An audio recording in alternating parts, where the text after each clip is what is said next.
పేరు లింగా వెంకటేశ్వర్లు, ముట్టుకూరు గ్రామం, దుర్గి మండలం, పల్నాడు జిల్లా.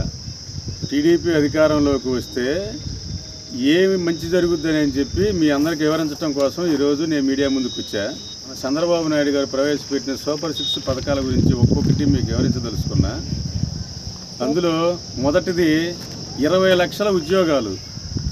మన చంద్రబాబు నాయుడు గారు అధికారంలోకి రాగానే నిరుద్యోగులకి 20 లక్షల ఉద్యోగాలు కల్పించడమే ధ్యేయం.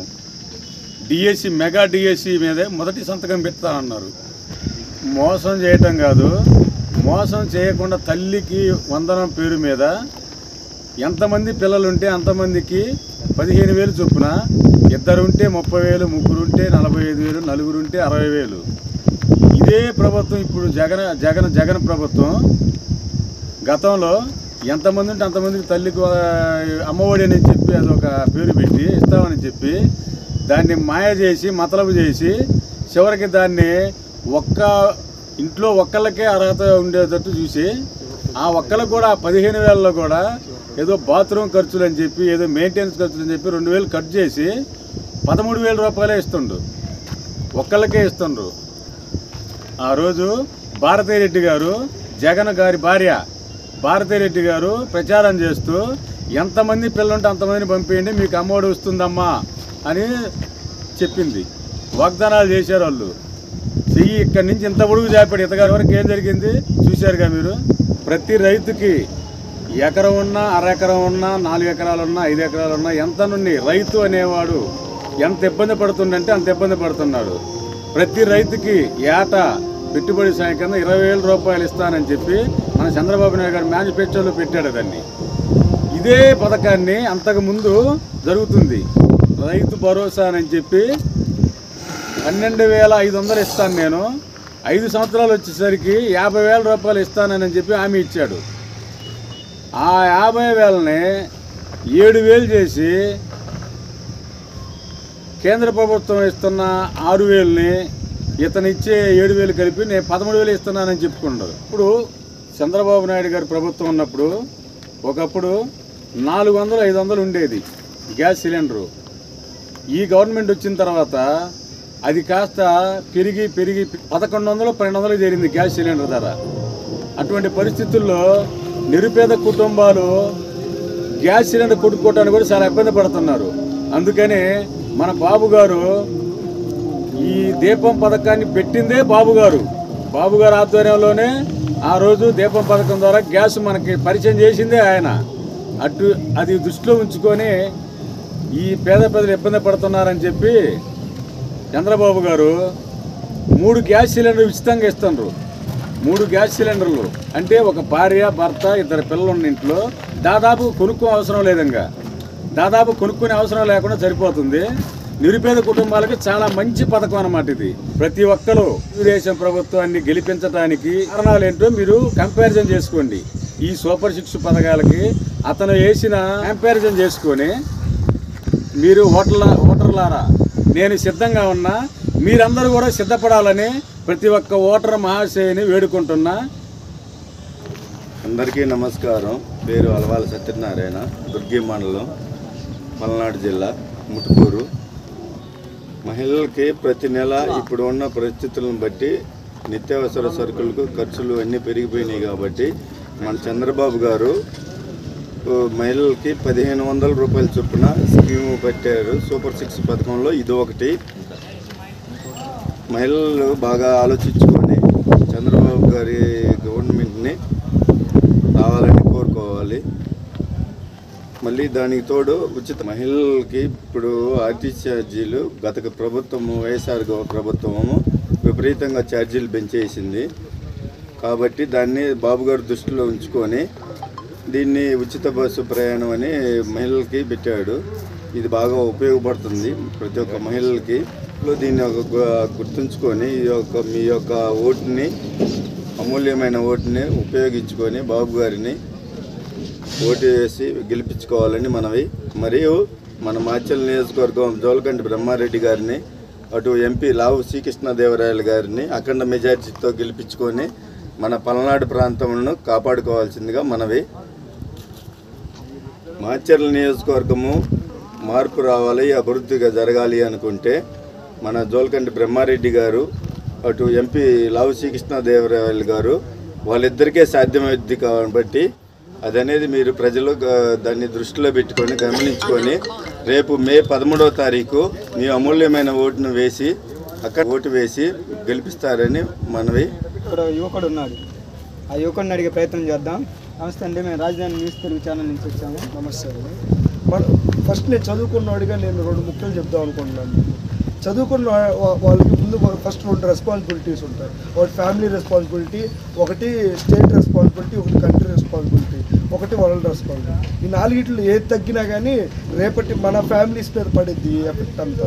కానీ ఫస్ట్ నేను మన ఊర్లో జరిగే రెస్పాన్సిబిలిటీ చెప్తున్నాను. ఈరోజు నేను రీసెంట్గా ఒక 5 days బ్యాక్ 10 days బ్యాక్ వచ్చాను. ఏదో ల్యాండ్ పూలింగ్ యాక్ట్ వల్ల మా పొలం పోయిందంటే దాని గురించి మాట్లాడదామని ఎమ్మాను అనమాట. దాని గురించి మాట్లాడే క్రమంలో నేను ఇక్కడ ఫేస్ చేసినవి కొన్ని ఉన్నాయి అన్నమాట. ఆ వాటిల్లో మెయిన్ థింగ్స్ ఏంటంటే ఇక్కడ ఫస్ట్ థింగ్ రోడ్డు ఫెసిలిటీస్ లేవండి గ్రామాలకి. తర్వాతగా ఇక్కడి నుంచి దూర ప్రాంతాలకు వెళ్ళడానికి హాస్పిటల్స్ వెళ్ళి దూర ప్రాంతాలు వెళ్ళి ఇక్కడ చాలా ఇబ్బందులు పడుతున్నారండి. మేము మొదటగా ఇక్కడ చూసిన మెయిన్ ప్రాబ్లం ఏంటంటే వాటర్ రెసిస్టెన్స్.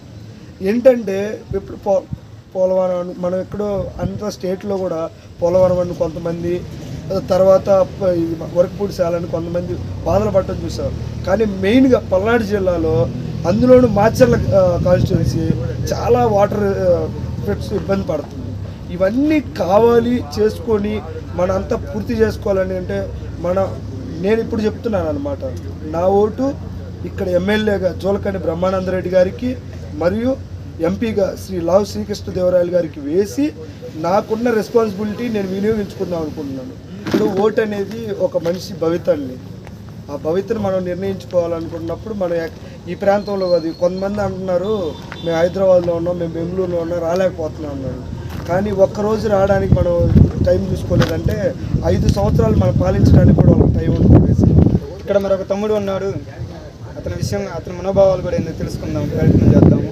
తమ్ముడు, ఇప్పుడు ఆంధ్ర రాష్ట్రంలో సార్వత్రిక ఎన్నికలు వేడిగా ఉంది, చాలా వేడి. అందులో మీ యొక్క ఉద్దేశం ఎట్లా ఉంది? నేను రాష్ట్రం అభివృద్ధి కోసం అయితే ఇక్కడైతే జోలకంటి బ్రహ్మానందరెడ్డి గారికి, ఎంపీ గారికి అయితే లావు శ్రీకృష్ణ గారు. ఇప్పుడున్న పరిస్థితిని బట్టి చూస్తే మ్యాక్సిమం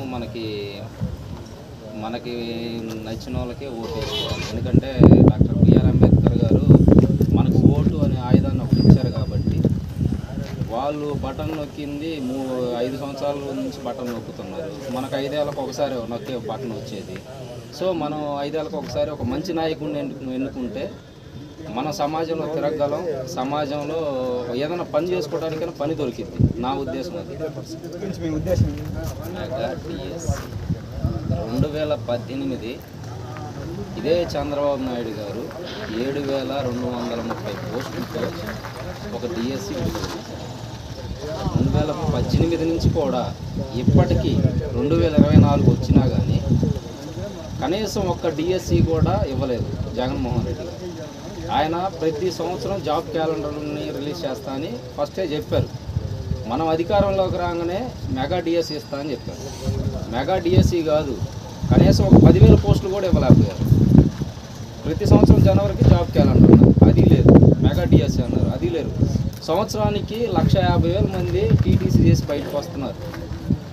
కనీసం బీఈడీ చేయని, టీటీసీ చేయని, ఏది చేసిన విద్యార్థి అయినా కానీ ఒక్క జాబ్, ఒక టీచర్ పోస్టు పలానా దగ్గర మేము జాబ్స్ ఇచ్చాము అని నిరుద్యోగుల కాడికి పోయి మీరు ఎక్కడికి పోయి మైకు పెట్టినా కానీ ఒక పోస్ట్ కూడా ఇవ్వలేదని చెప్తాను.